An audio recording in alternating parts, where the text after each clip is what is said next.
A day in my life as buhay misis. Balik ulit tayo dito sa mga halaman na pang ilang araw na ba rin na hindi pa rin matapos-tapos. Medyo i-relax ko muna ang aking pagsasalita dito sa vlog ko kasi nga para akong galit sa mga nakaraan kong videos. At balik tayo sa usapan ng damo at halaman na hindi namin matapos-tapos ng ilang araw na dahil malaki nga ang nasasakupan na lote ni Jowa. Pangatlong linggo na din namin itong tinatrabaho. At dahil nga may trabaho rin si Jowa sa isang kumpanya, hindi namin matapos-tapos kaya minsan lang din ang aking tulong sa kanya. Hindi rin naman ako inuobliga na Jowa na tulungan siya sa garden. At dahil marunong ako makisama, tumutulong ako kahit papano. Yan din kasi ang sinabi sa akin ng mga magulang ko na once nakikita na ka sa isang bahay, dapat marunong ka makisama at tumutulong ka sa mga gawaing bahay. Balik nga tayo dito sa kusina, magluluto pala ako ng boller curry. Ang boller curry nga pala ay isang Danish food na siniserve sa tanghalian or hapunan. Ang kapartner nito ay ang kanin. At dahil nga maimbento tayo, ginawa ko itong Pinoy version. Optional lang to, it's optional only. Wala talaga sa ingredients nito ang paggamit ng bawang at sibuyas. At dahil nga gusto ko ng mas malasa, nilagyan ko ng bawang at sibuyas. Lagi nga tanong sa akin ni Jowa, bakit daw ako lagi gumagamit ng bawang at sibuyas sa mga lutuin ko? Hindi naman daw kasi sila madalas gumamit nun sa ibang mga putahe nila. Nung tinikman ko nga ay parang hindi ko nakuha yung lasa. Iba yung natikman ko doon sa niluto ng stepmother niya. Kahit nga hindi ko nakuha yung lasa, isinerve ko pa rin sa lamesa para matikman ni Jowa. Let's eat, my love. Okay. Habang kumakain nga kami, pinaliwanag ko sa kanya kung ano yung mga nilagay ko. Para siyang lugaw or arroz caldo version. Magkahiwalay lang yung kanin, saka yung sarsa. Pero kung titikman mo, ang lasa niya is lugaw. At kahit nga ganun yung lasa, ay masarap pa rin at nakain pa rin namin. May natira nga lang konting meatballs. At kinabukasan nga, iba naman ang aking menu, ang ginataang sitaw. Mahigit isang buwan na rin akong nakatira dito kaya miss na miss ko na ang pagkain Pinoy, lalo na ang gata. Gusto ko sanang haluan ng kalabasa pero hindi ko makain ng kalabasa si Jowa kaya sitaw na lang. Fairness naman kay Jowa, walang nasasayang sa mga niluluto ko kasi kinakain niya at nasasarapan talaga siya. Pagkatapos namin mananghalian, mag-isa na naman ako sa bahay dahil pumasok na ng trabaho si Jowa. Bibidyo okay lang ako minsan para pantanggal bagot. Ang kinahapunan nga ay nag-message siya na dadaanan daw niya ako at aalis kami. Nung dinaanan niya ako ay parang may mali. Mali ang aking postura. Dahil ang pupuntahan lang naman namin pala ay ang supermarket na sale. Ang akala ko kasi mamamasyal kami kaya nag-ayos ako. Nagpaganda. At nung nakarating nga kami sa supermarket ay hinanap niya agad ang mga items na sale. Ang hilig niya talaga sa soft drinks. Kumuha na rin ako ng strawberries at pumunta kami sa nakasale na pasta.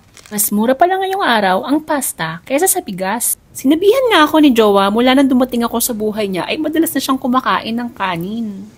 At nung pagkatapos naming mamili ay umuwi agad ng bahay. Dumaan nga pala kami dito sa garden at tinatanong ko kung anong prutas to. Yun pala ay plumber. Nung tinikman ko nga ay naasiman ako kaya ang sabi ko, apple na lang ang kakainin ko. Nang pagkatapos nga ay nagtanong ako kay Jowa kung meron ba siyang itak. May iitakin kasi akong halaman na hindi na kayang bunutin ng kamay. Nakita pala niya sa akin yung nabili niyang antique nung nakaraan. Ang tawag pala dyan ay fire bucket. Nabili nga lang daw niya ng 50 at ibebenta niya ng 200 hanggang 300. At nagbihis na nga ako at bumalik ng kusina. Magluluto naman ulit ako ngayon ng pasta. Medyo naguguluhan nga ako kung anong ihalo ko sa pasta. Kung ito bang tuna o yung meatballs na natira kahapon. At dahil nga nalilito pa rin ako, pinagtabi ko na lang sila munang dalawa. Pumunta nga muna ako ng garden para kumuha ng tanim kong parsley. Ilang araw ko pa nga lang itong tinanim. Hindi ko nga alam kung mabubuhay. Galing ito sa supermarket. Nung binili ko kasi siya sa supermarket, nakalagay sa maliit na paso na may kasamang lupa. At nang bumalik nga ako sa kusina, malapit nang maluto ang pasta. Hindi ko pa rin talaga alam kung anong ilalagay ko sa pasta. Kung yung tuna ba o yung tira kong meatballs nung nakaraan. Sinimulan ko nang gisahin yung bawang at sibuyas. At naglagay rin ako ng konting hipon dito. Para lang pantagdag sa sahog. At ito na nga ang final, yung meatballs na nga lang natira kahapon. Inaluan ko na rin ng maliliit na chicken meat. Habang nagluluto nga, sinandok ko na yung bahaw. At yung tirang omelette kaninang umaga. Kahit nga may pasta na, iba pa rin talaga ang kanin. Mas nakakabusog lang naman kasi pag may kanin sa pagkainan. Kanin is life nga, di ba? Eto nga pala, malapit nang maluto yung niluluto kong sahog para dun sa pasta. Nung tinikman ko nga, ang sarap! Parang may pagkakarbonara ang lasa. Bilib na bilib talaga sa akin si Jowa pagdating nga sa pasta kasi kung ano-ano ang naiisip kong ilagay. At ang lahat ng yon ay nagugustuhan niya. May pagkamaselan din kasi si Jowa ng konti. Hindi siya kumakain ng isda, pero yung nasa dilatang isda, kumakain siya. Weird, no? Nung nasa Pilipinas nga si Jowa, ang napakain ko nga lang sa kanya ay ang pansit pihon at ang lumpia. Habang sinasandok ko nga, dumating si Jowa na nasa likod ko pala. Nupuri na naman ako sa ginawa ko kahit hindi niya pa natitikman. Oh, look nice, my love. As always. You make good food, my love. I'm gonna make this. Open the microwave. I'm gonna make this. Yeah.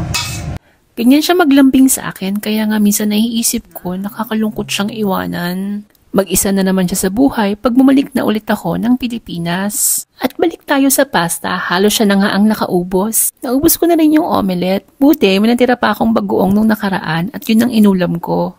At nung pagkatapos nga kumain, dumating yung mga in-order niyang folding table. At gagamitin nga namin yan sa mga susunod namin pagtitinda. At hanggang dito na lang. Bye!